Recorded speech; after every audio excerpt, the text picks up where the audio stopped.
মানে অধিবাসী মুছলমানসকলে বেলেগ শব্দ ব্যৱহাৰ কৰাতকৈ মিয়াটো ব্যৱহাৰ কৰিলে ভাল পায় মিয়া ইজ এপ্ৰপ্ৰিয়েট সো এইটোতো আজি আমাৰ গোটেই বিশেষকৈ অল ইণ্ডিয়া পেপাৰৰ মানুহবিলাকে এইটো বুজি ল'ব লাগে कि असम में मियाँ सबका एक बहुत ही सपोर्टिव डेफिनेशन है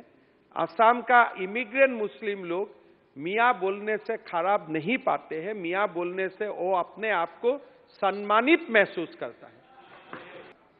मुख्यमंत्री महोदय यही तो शेरमान अली डांगुरियार व्यक्तिगत मंतव्य हो पड़े कारण he is not authorised by the all immigrant Muslim this opinion may be his own opinion ঠিক আছে আমি এতিয়াতো আপোনালোকৰ তাত আছো নাই নহলে জাতীয় অভিৱৰ্তন এখন পাতিব দিলো এটা দেখিত also not to represent the entire Muslim Assam আমাৰ no you cannot say like that আচ্ছা আমাৰতো চেঙাৰ বিধায়কৰ ঘৰতে মিয়া কবিতা লিখা মানুহো আছে সন্মানীয় বিধায়ক আশৰাফুলে নিজে কলে ডাঙৰীয়াই নিজে কলে যে মই মোৰ পৰিচয়টো মিয়া বুলি দিম এটা ক্লিয়াৰ মিয়া কবিতাই লিখে খালি মই ক অসমীয়াটো ভাঙিছো কি নিলিখিবি নিজাকৈ কিবা এটা লিখ বুলি এটো বেলেগ কথা কিন্তু অসমত তাক বাতি Miya I defend I am not Miya I am এছএমএছ না না এইটো বেলেগ শুনক স্যার মানুহ এজনৰ পৰিচয় কেইবাটা হ'ব পাৰে আমি এজন ভাৰতীয় আমি এজন অসমীয়া তাৰ পিছত কোনোবাই মৰাণ জোন হয় শুনক এই ক্ষেত্ৰত debate not authorised to identify জনগোষ্ঠীয় পৰিচয় কিবা থাকিব I am not Miya no argument may be Miya I am not Miya I am not Miya it's okay please sit down আচ্ছা ঠিক আছে এইটো বিষয় আমি কেতিয়াবা পাতিম এইটো নিজৰ আৰু মইতো ভাবো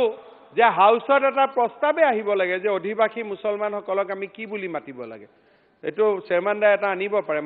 সন্মানীয় বিধায়ক কাৰণ বাংলাদেশী সন্দেহযুক্ত বাংলাদেশী কোৱাতকৈ মিয়াই বেটাৰ ফাৰ বেটাৰ আব please Sir, Rafiqul Dangoria, please. Sir, please voice it. Jenekua Raba, Garo, Boro, Mising, Moran, Motok, all are Assamese. Mia also Assamese. Mia also like this. But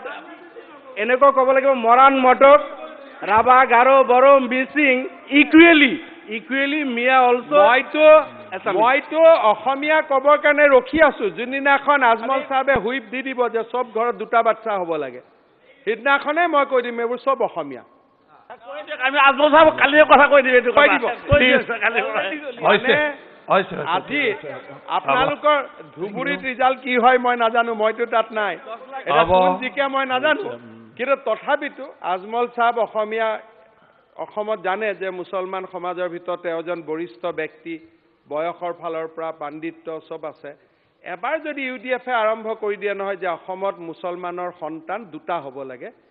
মই ভাবো তেতিয়া আৰু কোনেও আপোনালোকক অসমীয়া নহয় বুলি নকয়